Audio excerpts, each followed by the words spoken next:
Hi, I'm the Hinge Doctor. Today we're going to be talking about hinges. More importantly, what the opening degree of a hinge is and what it means. Hinges have a wide variety of opening angles. The most common is going to be 95 degree.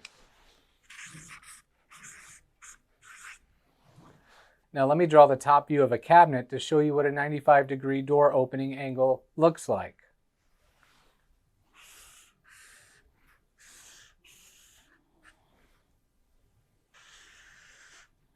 That is when the door is open. The handle would be right there. When it's closed, it would go over here, like that. So the 95 degree opening looks something like that. 90 would be straight, like that. Add 5 degrees, and you get a total of 95 degree opening. I'm Dr. Hinge. Thanks for watching.